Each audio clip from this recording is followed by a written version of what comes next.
앞장인 2장에서 타락한 엘리, 그리고 두 아들인 흠니와 비나스, 그리고 그 아들도 되는 사무엘의 그 신앙에 대해서 살펴봤습니다.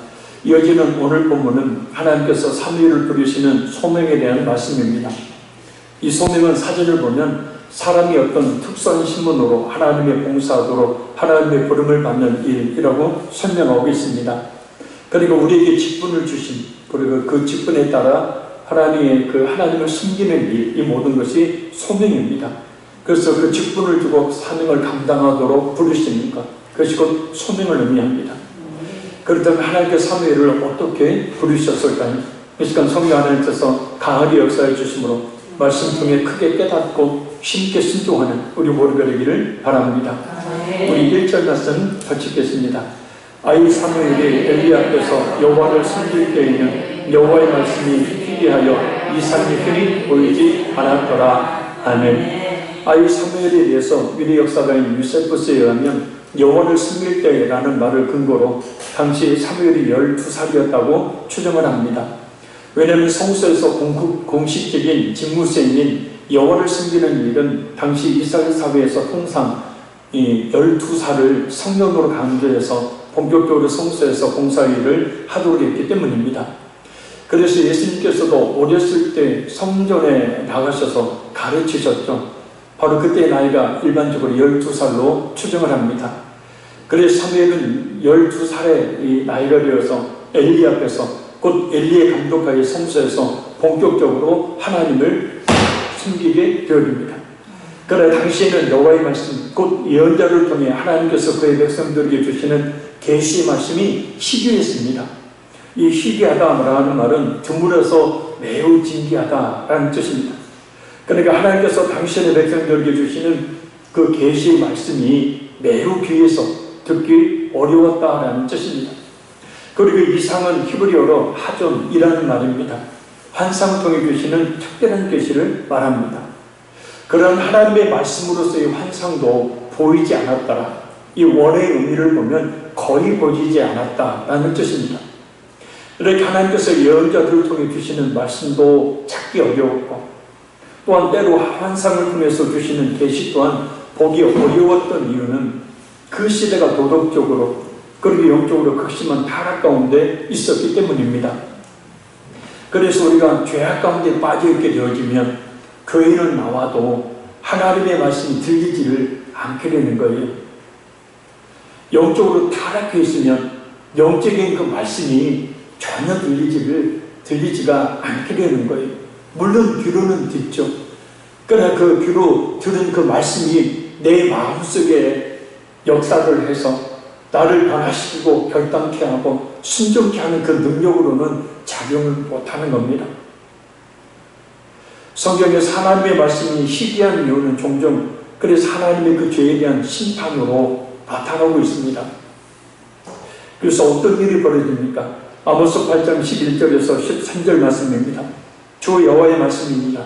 보라, 날이 이를지라 내가 기근을 땅에 보내리니 양식이 없어 주림이 아니며 물이 없어 가람이 아니요 여호와의 말씀을 듣지 못한 기갈이라. 사람이 이 바다에서 저 바다까지 북쪽에서 동쪽까지 비틀거리며 여호와의 말씀을 구하려고 돌아다녀도 얻지 못하리니 그날의 아름다운 처녀와 젊은 남자가 다 갈아여 쓰러지리라. 아멘. 하나님께 택함을 받은 이스라엘은 하나님의 거룩한 백성이며 또 제사장 나라였어요. 그래서 이스라엘에게서 가장 큰 축복은 뭐냐면 바로 제사장들을 통해서 율법을 받는 거예요. 이미 주신 그 율법을 제사장들을 통하여 듣고 또 선지자를 통해서 하나님의 계시를 듣는 거예요. 곧 앞으로 일어날 일에 대한 하나님의 그 말씀을 듣는 것이었습니다. 그러나 하나님의 말씀에 불순종한 이스라엘에 대한 징계로 말미암아서 이스라엘은 하나님의 말씀을 전혀 들을 수 없는 영적 기간의 상태에 빠지고 말았어요. 사실 하나님께서 주시는 말씀에 불순종하니 하나님께서 말씀을 주실 필요가 없으셨던 겁니다. 대신 참된 선지자가 없고 하나님의 말씀을 들리지 않으니 반대로 거짓 선지자들이 많아지게 됩니다. 그래서 하나님의 말씀이 아닌 자기의 생각, 자기 마음에서 나오는 것들을 하나님의 말씀으로 빙자해서 사람들을 현혹시키는 거예요. 그래서 하나님의 말씀을, 참된 하나님의 말씀을 듣지 못한 기갈이 그들에게 임했어요. 그래서 그들은 그래도 영적으로 살기 위해서 사무엘상 28장 8절에서 14절을 보면 이 사울왕은 신적한 여인에게까지 찾아갈 정도였습니다. 사무엘을 통해서 얼마든지 하나님의 말씀을 들을 수 있었음에도 불구하고 말입니다. 그러니까 사무엘 선지자가 사울왕 때 있었잖아요. 그 사울왕을 세운 게 하나님께서 기름부어 세우라고 해서 세운 게 바로 사무엘이잖아요. 그런데 사무엘에게 가서 하나님의 말씀을, 하나님이 자신을 향해 주신 말씀을 듣고자 하니 왠지 책망받을 것 같아요. 자기가 듣기를 원하는 말을 들리지가 않을 것 같아요. 그래서 하나님의 말씀을 바르게 전하고 가르치고 자신을 바른 길로 이끌어 줄 수 있는 사무엘을 찾아가지 않고 신접한 여인을 찾아가서 묻습니다.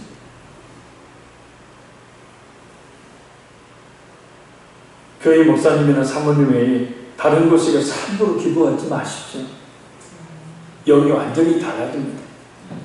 아멘. 그래서 그런 기도 받고 본교로 돌아오면 일단은 설교가 비교되게 되고 또 목사님 사모님이 비교되게 되고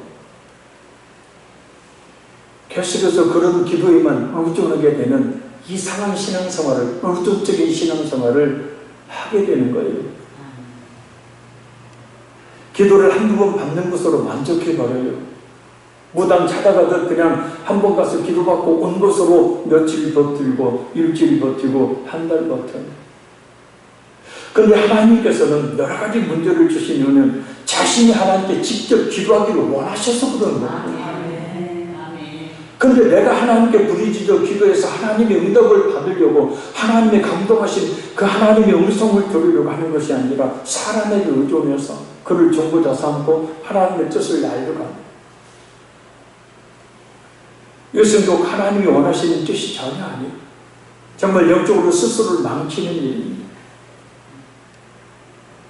그래서 그것을 뭐라고 하면 시험에 들어서 그런 기도 해주는 교회로 가버려요. 그런 경우 좀 참 여러 번 경험했습니다. 이건 정말 바른 신앙이 아니죠. 따라합니다. 나와 하나님 사이에 중보자는 없다. 예수님 외에 중보자는 없어요. 아멘. 하나님은 원하시는 건 내가 하나님께 기도하는 거예요. 하나님은 다른 사람을 통하여 때로 그렇죠. 다른 사람을 통하여 때로 나에게 말씀해 주시기도 하지만 그러나 그런 방법이 아닌 내가 기도하기를 원하시죠.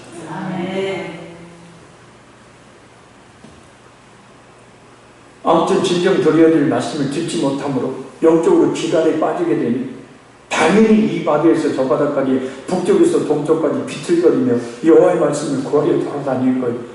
계속해서 여기 기도받고 저기가 하나님 응답을 잘 이야기한다더라, 열기도 잘한다더라, 또 저기 가서 기도받고 돌아다니는 거예요. 이런 신앙이, 성숙한 신앙을 갖는 경우 지금까지 본 일이 없습니다. 계속해서 우정적인 신앙. 하나님은 나를 찾고 나를 만나시기를 원하는데 나는 자꾸 어느 데만 가는 거예요. 우리 화평이 얼마나 좋습니까? 마음껏 부리려 기도해도 뭐라고 않잖아요. 아니 마음껏 부리려 기도하라고 그렇게 강조하잖아요.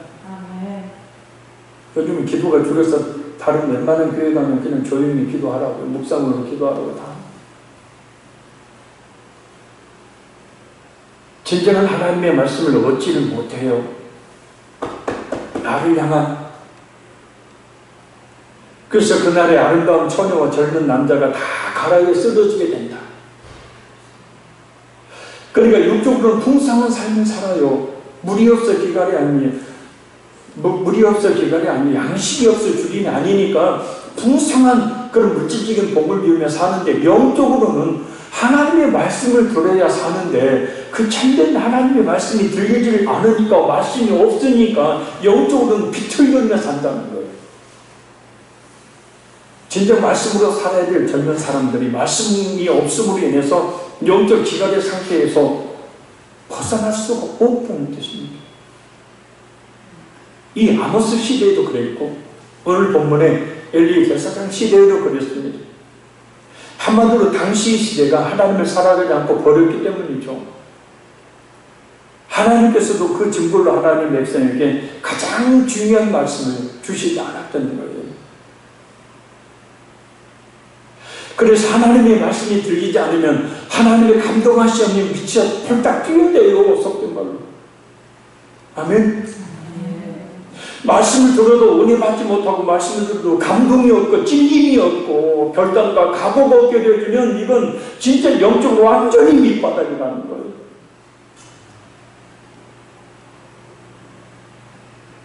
에이, 또 이 밤에 왔더니 또 뭐라고 하네.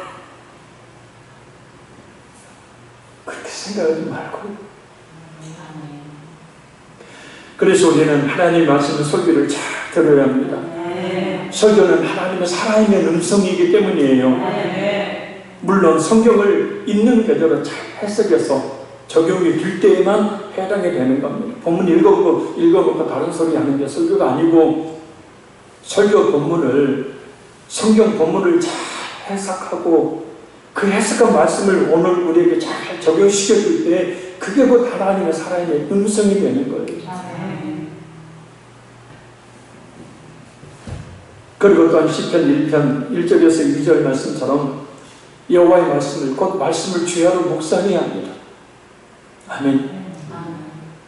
설교를 잘 듣고 말씀을 묵상하고 그래서 복 있는 사람은 악인들의 꾀를 따르지 아니하며 죄인들의 길에 서지 아니하며 오만한 자들의 자리에 앉지 아니하고 오직 여호와의 말씀을 즐거워하여 그의 율법을 주야로 묵상하는 거다.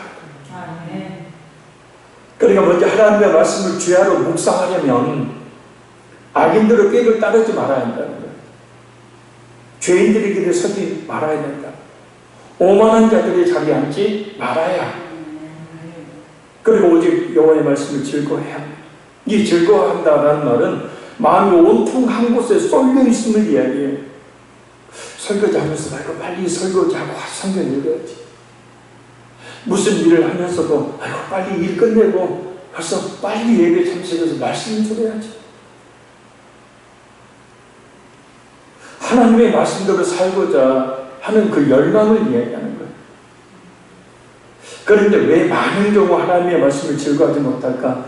그것은 전절의 1절 말씀처럼 열병을 앓으면 아무런 음식이 맛있어도 아무리 음식이 맛있어도 입에 쓰듯이 악인들의 꾀를 따라 마음이 삐뚤어져 있습니다. 죄인들의 길에 서서 하나님의 뜻대로 살지 않으면 오만한 자들의 자리에 앉아서 함부로 비난하고 비방하고 중상모략하면 그런 영적인 병을 안고 그런 죄악 가운데 있으면 하나님의 말씀에 마음을 쏟을 수 없기 때문입니다. 그럼 하나님의 말씀에 온통 마음이 쏠려 있는 사람은 그 말씀을 어떻게 한다고 주야로 묵상한다. 여기서 묵상은 첫째는 말 그대로 조용히 그 의미를 생각해 보는 것을 말합니다. 둘째는 말하다, 중얼거리다, 읍조리다 라는 뜻으로 말씀을 자꾸 되뇌이는 것을 이야기해요. 유대인들은 율법을 자꾸 입으로 반복해서 말하면서 그 말씀을 외우고 그러다가 회개하며 애통했다고 합니다. 그냥 말씀 한 번 읽거나 한 번 듣고 은혜받고 마는 것이 아니라 자꾸 그 말씀을 반복해서 그 말씀이 완전히 사로잡힐 때까지 읽고 묵상했다는 것이죠. 그래서 출애굽기 13장 9절을 보면 성경 구절을 집안에 붙여놓고 외웠고 길에 다닐 때는 손이나 이 미간에 이 상자를 만들어서 넣어서 붙이고 다니면서 외웠고 이 되새김질을 하는 걸 이야기해요. 그래서 하나님께서 되새김질하지 못하는 돼지와 같은 이 동물들을 부정한 짐승으로 말씀하신 이유가 바로 이것 때문이에요. 괜히 돼지가 더러워서 부정한 것이 아니라 돼지가 굉장히 깨끗한 동물이라는 거 아세요? 더럽게 키우니까 돼지가 더러운 거지 원래는 돼지가요 굉장히 청결해요. 근데 그런데 왜 부정한 짐승이 되냐? 되새김질을 못한다. 하나님의 말씀이 없을 때 그 시대는 하나님께서 버리신 시대를 말하고, 또한 하나님의 말씀이 없을 때 그 사람은 영적으로 하나님께 소망이 없는 자가 됨을 이야기합니다. 하나님의 말씀 이 시간도 들리기를 바랍니다. 아멘. 우리 2절 읽겠습니다. 엘리의 눈이 점점 어두워가서 잘 보지 못하는 그때 그가 자기 처소에 누웠고. 아멘. 엘리 제사장은 98세의 고령인지라 점점 시력이 나빠져 잘 보지 못했습니다. 그래도 제사장 집의 직무를 감당하겠다고 자기 처소, 곧 성막 이 주변에 설치된 대제사장이 처소에 눕습니다. 그런데 98세의 고령인 엘리가 몸이 쇠약해져서라고 말하지 않고 눈이 점점 어두워가서 잘 보지 못하는 이라고 말합니다. 이 말은 실제적으로 그렇게 나이가 들어서 시력이 갈수록 희미해진다라는 의미이기도 하지만 영적인 눈까지 어두워져 있었다라는 것을 암시하는 말씀이에요. 영적인 눈이라는 것은 일반적으로 두 가지를 의미합니다. 마음의 눈, 영적 눈, 이것을 두 가지 의미해요. 하나는 뭐냐? 깨닫는 거예요. 아멘.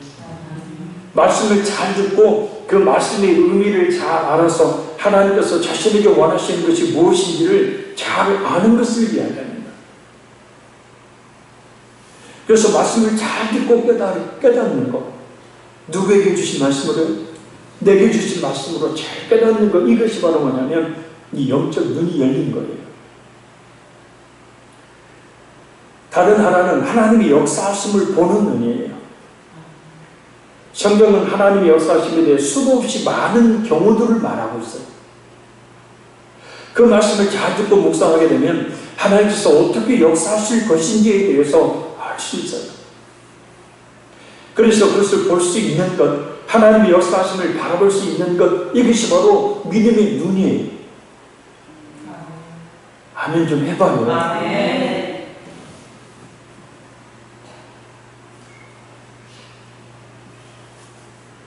믿음의 눈 열리면 알게 돼요.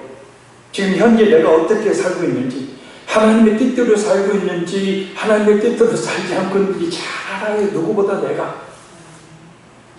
그러면 현재 나의 삶을 놓고 내일은 오늘 삶의 결과예요. 그죠? 성경이 수도 없이 말하고 있는 게 그거예요. 그러니 내일 어떻게 될지 오늘 내 삶을 보면 알아요. 성경은 그것을 수도 없이 말씀하고 있기 때문에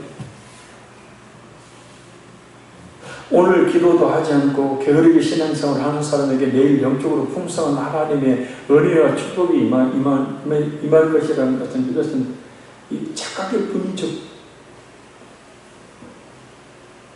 그런데 오늘 하나님께 매어달려 기도하고 간절히 하나님을 사모하는 믿음을 가지고 있을 때 나의 내일이 어떻게 될 것인지, 하나님이 어떻게 역사하실 것인지 굳세 믿음을 가지고 바라보게 돼요.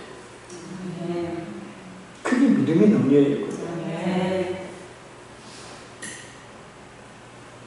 그런데 엘리는 바로 이런 영적인 눈이 닫혀 있어서 깨닫지 못했고, 또한 하나님의 역사하심을 볼 수가 없었어요. 그래서 다음 시간에 살펴볼 12절에서 18절을 보면 자신과 자신의 가족에 대한 하나님의 계시를 그 어린 10살짜리 사무엘을 통해 졌습니다. 믿음의 눈이 닫혀있으니 현재 자신과 자신의 자녀들이, 두 아들이 어떻게 살고 있는 건지 경각심을 가지고 깨있게 보지를 못했던 거고, 그런 엉망진창인 불신종의 삶이 내일 어떤 결과로 돌아올지 전혀 볼 수가 없었던 거예요. 따라서 우리는 늘 우리의 영적인 눈이 어두워지지 않도록 말씀을 잘 듣고 읽어야 합니다. 정신을 바짝 차리고 깨어 기도해야 합니다. 그래서 바울 사도는 에베소서 1장 17절에 19절을 보면 에베소교의 성도들을 위해서, 아니 오늘 우리를 위해서 이렇게 기도합니다.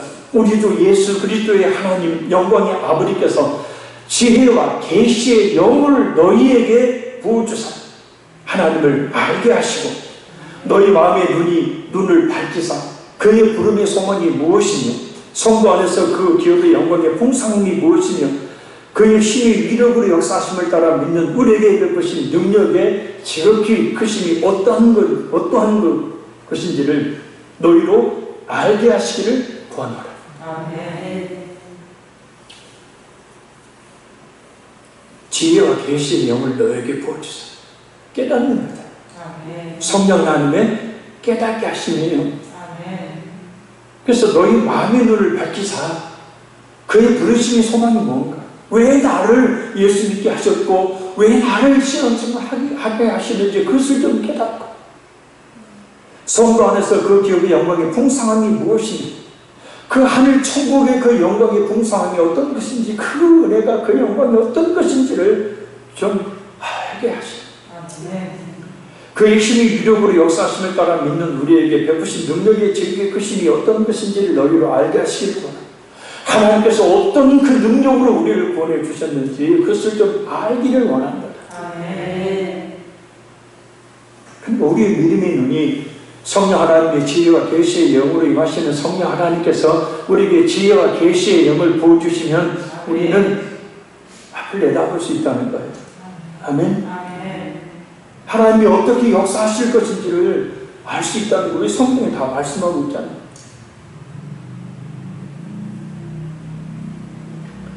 그것을 알기 때문에 오늘 잘 사는 거예요. 아멘. 내일 하나님께서 내게 풍성한 하나님의 은혜와 축복을 내려주신다라는 사실을 그냥 말로 고백하는 게 아니라 그것을 믿게 되어지면 오늘 그 하나님의 은혜와 축복을 주시지 않고는 못 되길 만한 그런 삶을 살게 되는 겁니다. 이 밤에 다시 한번 우리에게 믿음의 눈이 활짝 열리시길 바랍니다. 생들 읽겠습니다. 하나님의 등불은 아직 꺼지지 아니하였으며 사무엘은 하나님의 그 있는 여호와의 전 안에 누웠더니, 아멘. 하나님의 등불은 성소 안에 어둠을 밝히기 위해 순전한 이 올리브 기름을 태워 밝히는 불입니다. 그 하나님의 등불이 아직 꺼지지 아니하였습니다. 곧 이 등불을 매일 저녁에 켜서 새벽에 끄도록 했으니 아직 새벽이 이르지 않았음을 말합니다. 바로 사무엘이 하나님의 소명을 받을 때는 새벽이 되기 전이었음을 말합니다. 그리고 하나님의 배인은 여호와의 전 안에 누웠더니 라는 말은 사무엘이 언약궤가 있는 지성소 안에서 잤다는 말이 아니라 성소와 가까운 부대시설에 잤습니다. 엘리 제사장도 그랬고 사무엘도 그랬고 성전 옆에 성막이죠. 당신 성막 옆에 초소를 마련해 놓고 거기에서 기도를 했다. 왜냐하면 레위기 16장 33절에 34절 말씀처럼 지성소는 대제사장이 1년에 한 번 대속기일이면 들어갈 수 있었기 때문입니다. 따라서 이 표는 그만큼 사무엘이 하나님을 가까이서 섬기고 있었음을 말해요. 늘 하나님을 가까이 합니다. 그것은 또 교회를 가까이 함으로 드러나요. 그렇게 하면 큰 영적 유익이 있습니다. 물론 껴있지 못하는 심령을 입게 되면 엘리 제사장이나 두 아들 홈리와 비나스처럼 영적 유익이 없지만 늘 하나님을 가까이서 섬기고 있던 사무엘, 그에게 드디어 하나님의 음성이 들립니다. 저기 4절 6절 읽겠습니다. 여호와께서 사무엘을 부르시는지라 그가 대답하되 내가 여기 있나이다. 엘리에게로 달려가서 이르되 당신이 나를 부르셨기로 내가 여기 있나이다. 그가 이르되 나는 부르지 아니하였으니 다시 누우라 하니 그가 가서 누웠더니 여호와께서 다시 사무엘을 부르시는지라. 사무엘이 일어나 엘리에게로 가서 이르되 당신이 나를 부르셨기로 내가 여기 있나이다 하니 그가 대답하되 내 아들아 내가 부르지 아니하였으니 다시 누우라 하니라. 아멘. 하나님께서 총 3번을 부르시는데 여기까지는 2번을 직접 부르십니다. 근데 사무엘은 그것이 하나님께서 자신을 부르는 음성으로 생각하지 못하고 엘리 제사장을 향해 가서 당신이 나를 부르셨기로 내가 여기 있나이다 라고 2번이나 엘리 제사장을 찾아갑니다. 사무엘은 하나님께서 자신을 부르시는 음성으로 듣지 못한 이유에 대해서는 당시에 살펴보기로 합니다. 중요한 것은 이 장면에서 깊이 생각해 봐야 할 점이 있다는 거예요. 첫째는 하나님의 음성을 전해들은 엘리 제사장의 모습입니다. 두 번이나 하나님께서 사무엘을 부르셨다는 것을 전혀 깨닫지 못하고 있다는 것. 그의 영적인 눈이 어두우니 당연히 하나님의 말씀을 깨닫지 못했던 겁니다. 그렇게 오랫동안 제사장의 직무를 감당했다면 뭔가 그래도 눈치코치 낌새를 칠 수 있었음에도 불구하고 사무엘에게 임했던 하나님의 음성 깨닫지 못해요. 영적으로 깨어있는 것과 그렇지 않음의 차이가 얼마나 큰 것인지를 잘 알 수 있게 합니다. 둘째, 하나님의 음성 앞에 사무엘의 모습입니다. 아직 사무엘은 하나님의 음성을 들어본 적이 없어요. 하나님께서 자신을 부르시는 음성으로 알지를 못했던 거예요. 사무엘은 그래서 당신이 나를 부르셨기로 내가 여기 있나이다 라고 두 번이나 똑같은 말을 하며 무슨 말이든 순종하겠다고 태도를 보입니다. 하나님께서는 순종의 자세를 가진 성도에게 하나님의 말씀을 들려주셨습니다. 아멘. 아멘. 순종하려는 자세를 가진 성도를 통하여 그렇게 일하십니다. 따라서 우리는 늘 하나님의 말씀을 순종하려는 자세를 가져야 합니다. 그 말씀이 어떤 말씀이든 말입니다. 요즘 우리 자신에게 반복적으로 깨닫게 하시고 마음에 찔림 주시며 또 결단하게 하시는 말씀이 어떤 말씀입니까? 어떤 감동을 계속해서 반복적으로 주고 계십니까? 그것은 아마 우리 자신이 누구보다 잘 알 것입니다. 이렇게 해야 됩니다. 순종해야 합니다. 그리고 혹시라도 어떤 감동을 받았는데 어떤 의미인지 모르겠거든 꼭 전화 사모님을 찾아서 상담하십시오.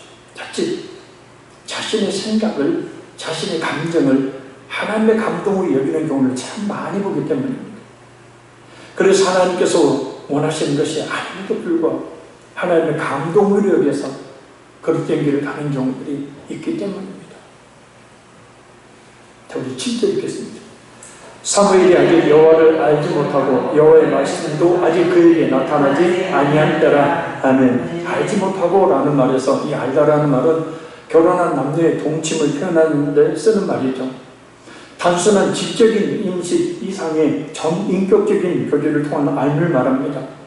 곧 사무엘이 율법을 통해 하나님의 존재를 알고 있었을 뿐 아직까지는 개인적인 체험을 통한 하나님과 깊은 교제가 없었음을 말해요. 그러게 사무엘은 하나님의 음성을 듣고 그것을 하나님의 음성을 여기지 못하고 엘리 제사장을 찾아갔다는 거예요. 욥기 42장 5절 말씀입니다. 내가 주께 대하여 귀로 듣기만 하였사오나 이제는 눈으로 주를 배움나이다. 아멘. 이 욥의 고백은 지금까지는 하나님께 대하여 듣기만 했지만 이제는 눈으로 본다는 곧 하나님을 더욱 확실히 만났다는 고백이에요. 물론 직접 하나님을 눈으로 봤다는 말이 아닙니다. 믿음의 눈이 열려 하나님이 어떤 분인지를 깨달아 알게 되었다는 거예요. 바로 자신에게 닥친 그 고난을 통해서 말해요. 우리 신앙은 하나님을 체험적으로 만나는 신앙이 되어야 합니다. 아멘. 그렇지 못하면 들은 것으로 하나님을 안다고 착각하기 쉽기 때문입니다. 분명 사무엘은 하나님의 음성을 들었지만 그 음성을 하나님의 음성인지 아직 분별하지 못하고 엘리 제사장이 자신을 부르는 소리를 들었어요. 따라서 우리는 늘 말씀의 귀를 깨어있어야 합니다. 그래서 우리에게 주신 음성이 아니라 내게 주신 하나님의 음성으로 늘 말씀을 들어야 해요. 그래야 진정한 순종이 있게 되어집니다. 지금 성령 하나님께서 이 본문을 통해 우리에게 아니 내게 무슨 말씀을 하고 계시는 것인가 깨닫는 은혜의 길을 바랍니다. 힘있게 순종하는 은혜의 길을 바랍니다. 오늘 8절 9절 읽겠습니다. 여호와께서 세 번째 사무엘을 부르시는지라 그가 일어나 엘리에게로 가서 이르되 당신이 나를 부르셨기로 내가 여기 있나이다 하니 엘리가 여호와께서 이 아이를 부르신 줄을 깨닫고 엘리가 사무엘에게 이르되 가서 누웠다가 그가 너를 부르시거든 네가 말하기를 여호와의 말씀하옵소서 주의 종이 듣겠나이다 하라 하니 이에 사무엘이 가서 자기 처소에 누우니라. 아멘. 세 번째 하나님께서 사무엘을 부르시자 이번에도 사무엘은 엘리 제사장을 찾아가 당신 나를 부르셨기로 내가 여기 있나이다 라고 말합니다. 아니 제사장님 왜 자꾸 자는 저를 깨워 부르십니까? 부르셨으면 그러면 말씀을 하셔야지 왜 자꾸 안 불렀다고만 이야기합니까? 정말 짜증나 미치겠네. 인간적으로 세 번이나 불러서 갔더니 또 나도 안 불렀어 하면 이런 짜증을 낼 만도 한데 그렇잖아요. 똑같은 말. 당신 나를 부르셨기로 내가 여기 있나이다 라고 겸손한 순종의 자세를 갖춥니다. 사무엘의 신앙의 자세가 하나님 앞에 얼마나 진실된 것인지를 잘 알 수 있게 합니다. 비록 영적으로 둔감한 제사장이었지만 엘리 제사장을 얼마나 신실하게 섬기고 있었는지를 또한 잘 알 수 있게 합니다. 끝까지 변치 않는 신앙의 자세를 가져야 합니다. 힘들다고 어렵다고 귀찮다고 내가 소홀해진다고 듣고도 모르지 않는 신앙이 아니라 하나님의 말씀이라면 무슨 말씀이라도 순종하려는 자세를 가져야 합니다. 쉬운 순종이란 없습니다. 혓밥 늘어서 자꾸 발음이 새는 총회를 1박 2일이야 운전을 왔다 갔다 막 거의 하루를 했더니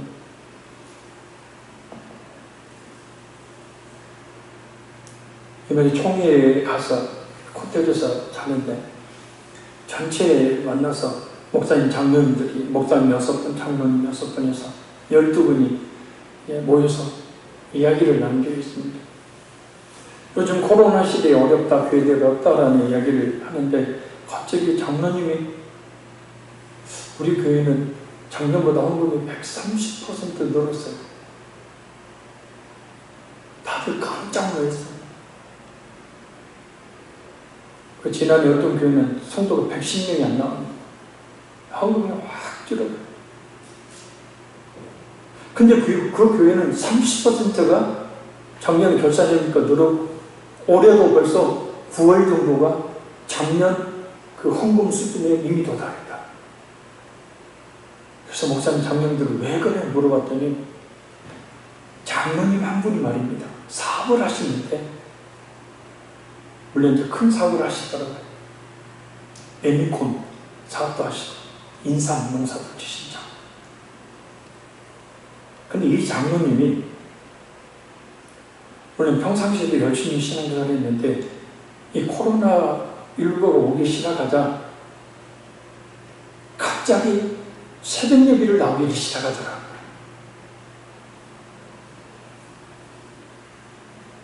그 장로님 말즉슨 이 어려운 시대에 하나님께 기도하는 것 외에는 살 길이 없다. 그래서 그렇게 아침 일찍 출근을 해야 되고 일해야 되고 피곤함에도 불구하고 새벽 기도를 빠지지 않는 거예요. 그래서 하나님이 복을 주시니까 성경에 나와 있잖아요. 다 가물어도 입이 청청하고 가무는 애에도 열매가 풍성하게 맺힐 것이라. 다 한데 누구를 의지하는 자? 하나님을 의지하는 자, 신뢰하는 자예요. 이 장로님이 그렇게 피곤해도 새벽에 한 번을 빠지지 않고 나와 기도하는 형식적인 기도가 아니라 그냥 진짜 오랫동안 기도. 그러니 다 힘들고 어려운데도 이 장로님 기업은 힘들지 않고 오히려 더 잘 된다는 거예요. 그래가지고 사업이 잘 되니까 헌금은 11조를 몇백만 원씩 하는 거예요. 한 달에.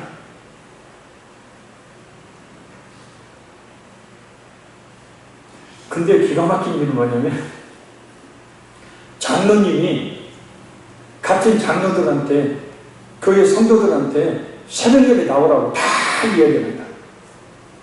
일일이 다. 본인이 체험을 하니까 기도받기는 다른 방법이 없다는 걸 아니까 본인이 다 이야기를 하고 더군다나 나이도 있지 장로님이라고 이야기를 하니까 어쩔 수 없이 다다. 그래서 그렇게 시작해서 벌써 코로나가 2년 거의 됐잖아요. 다른 성도들도 하나님의 눈에 띄는 복을 받는 거예요. 그러니까 11조가 늘어나고 헌금이 늘어나고 재정이 풍성하게 된 거예요. 안 나오는 성도들이 있었는데 말씀대로 살면 돼요.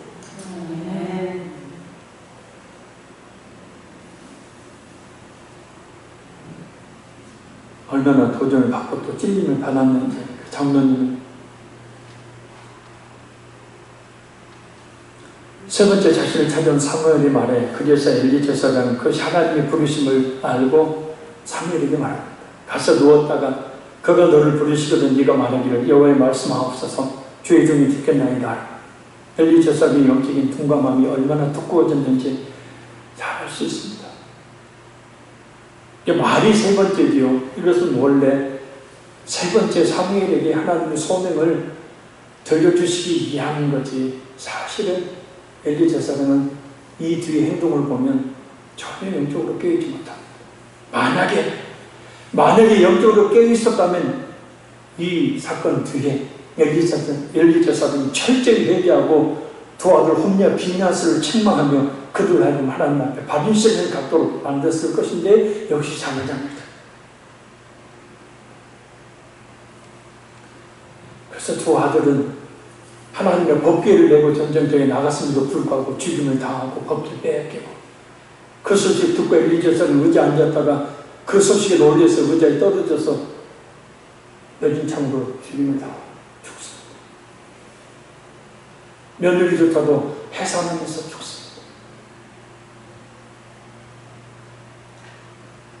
사람의 몸은 시간이 가면 갈수록 그 기능이 약하게, 그러나 신앙은 결코 쇠퇴되어서는 안 됩니다.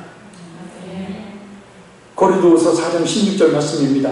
그러므로 우리가 낙심하지 않으니 그 사람은 낡아지나 우리의 속사람은 날로 새로워지다. 신명기 34장 10절을 보면 모세는 죽음의 문턱에 들어섰을 때에도 그 눈이 흐리거나 기력이 쇠하지 아니하였다라고 했습니다. 모세의 육체의 강건함과 신앙의 힘이 얼마나 대단했는지 잘 알 수 있게 합니다. 쇠약해지지 말아야 돼요. 동감해지지 말고 날이 가면 갈수록 우리의 신앙의 깊이가 깊어져서 흔들리지 않는, 쇠퇴지지 않는, 갈수록 더 성장하는 신앙이 되어야 합니다. 우리의 영은 누굴 지배해요? 그래서 우리 영이 강해지면 우리 육체에 얼마든지 지배합니다. 우리 영이 약해지니까 우리 육체를 지배하지 못하고 육체의 연약함 가운데 굴복하고 살 수밖에 없는 거예요.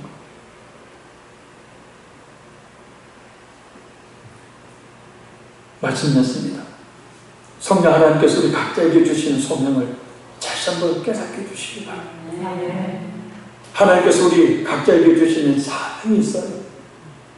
그 사명을 깨닫는 내내, 그래서 그 사명을 잘 감당하여 하나님을 기쁘시게 해드릴 수 있는 우리 모두가 되기를 바랍니다. 엘리 제사장의 시대에 하나님께서 예언자들을 통해 주시는 말씀을 찾기 어려웠고, 또한 때로 환상을 통해 주시는 계시 또한 보기 어려웠던 이유가 도덕적으로, 그리고 영적으로 극심한 타락 가운데 있었기 때문임을 잊지 말고 늘 영적으로 깨어있어 하나님의 음성을 들을 수 있어야 합니다. 우리는 늘 우리 영적 눈이 어두워지지 않도록 말씀을 잘 듣고 읽어야 합니다. 정신 바짝 차리고 깨어 기도해야 합니다. 늘 하나님을 가까이 해야 합니다. 늘 교회를 가까이 해야 합니다. 그래서 하나님의 음성을 듣고 영적 둔감에서 벗어나서 영적으로 깨어있는 자, 그에게 주신 하나님의 은혜의 복을 받아야 합니다. 하나님의 음성을 들었다면 순종하는 자세를 가져야 합니다. 순종하기 힘듭니다. 어렵습니다. 귀찮습니다. 아까 그 장로님 이야기 듣고 내일부터 새벽 기도를 해버리라. 피곤한데, 힘든데, 귀찮은데, 해가 새벽에 나오는 하루가 피곤하고 힘든데, 그래서 순종 못하는 거예요. 순종은 아무나 할 수 있는 게 아니에요. 그래서 아무나 하나님의 복도 받는 것이 아니에요.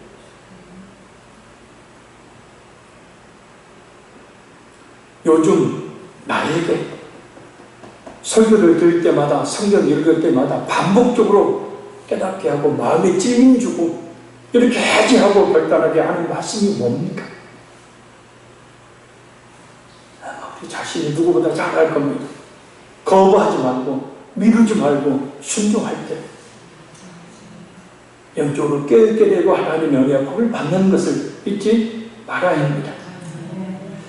이 시간 너희 말씀 붙들고 기도하며 우리 기도 제목 가지고 기도하기 원합니다. 우리 사명이 무엇인지 하나님 다시 한번 이 밤에 이 시간에 깨닫게 해주시고 그 삶을 잘 감당하여 하나님 기쁘시게 해드릴 수 있는 은혜 주시라고, 늘 하나님의 말씀을 잘 듣고 읽어서 하나님의 금성을 듣는 역사 있게 하시고 금성에 기꺼이 순종하는 은혜 있게 도와주시라고 우리 말씀부터 기도하고 우리 기도를 제목하여 기도합니다.